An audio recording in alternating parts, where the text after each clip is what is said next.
I want to say, first of all, to the families who are here, extending my sympathies, but also my gratitude for you coming forward through your pain to bring to us, to Congress, which is not an easy thing to do, your frustrations and probably stronger feelings in the loss of your loved ones. I will say that when Colgan Flight 3407 went down in Buffalo in the early 2009, the families that came forward to us, I was on Transportation Committee and the House side, made such an incredible impact and has made flying on our regional airlines much, much safer because of that. So hopefully that will be what the result of this is for you today and for all of us. Mr. Muhlenberg, particular attention has been called to the fact that Boeing, later in the development process of the MAX, revised the range of flight conditions that could lead to activation of the MCAS, but that Boeing did not notify the FAA of these changes at the time. This is troubling if in fact this is true. Was Boeing not obligated by the FAA to report changes like the ones I just described? Yes. Senator, I believe you're referring to the low-speed extension of, Yes. of MCAS, and I've seen those same reports, but they do not reflect the facts. The extension of MCAS to low speeds was done in a rigorous way. It was done in a very visible way. There was testing done on that from the mid-2016 timeframe to the early 2017 timeframe, including flight tests with the FAA on board. The FAA was aware of the low-speed extension and ultimately certified that. And I believe FAA leadership has publicly stated the same. So that's a false report then? I believe it's a false report. I believe the low-speed extension was fully certified with the FAA. Okay. Another report that's been out in the media and among is that after the second flight went down, that Boeing actually actively lobbied the FAA to keep the planes in the air. Can you respond to that? Senator, could you just clarify your question in terms? Yes. After the second plane went, the Ethiopian Air went down, that there was quite several countries had expressed had limited the flight of that plane.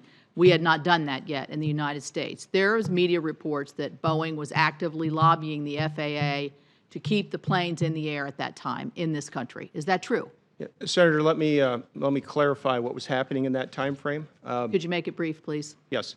We immediately after that accident reached out to the FAA and other regulatory authorities to understand what happened in the accident. What has made aviation safe is that we make decisions based on data.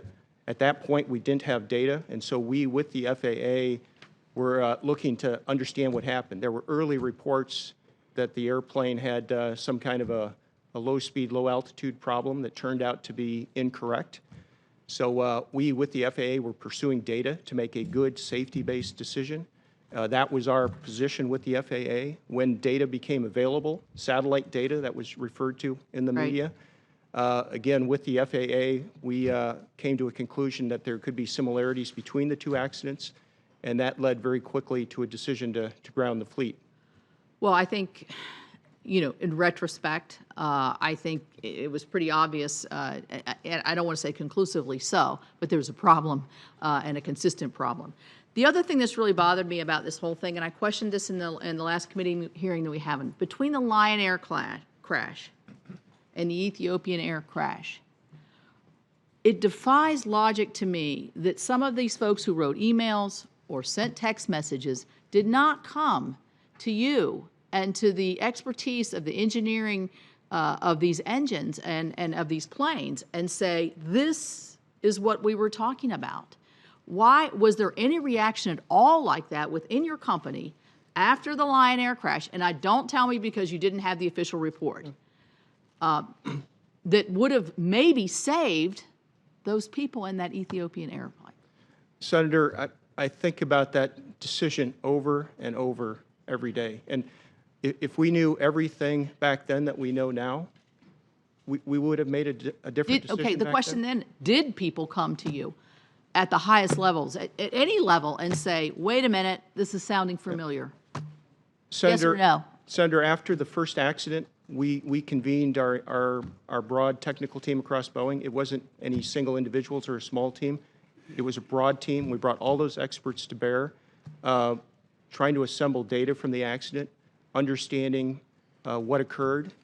We quickly, with the FAA, issued an operational our bulletin to remind everyone of the training and the emergency scenario that we Around saw. that particular system? Around what we called runaway stabilizer, which again is the effect of that system. And at the same time, we began work on an MCAS software update in that time frame. So the answer is yes. Thank you.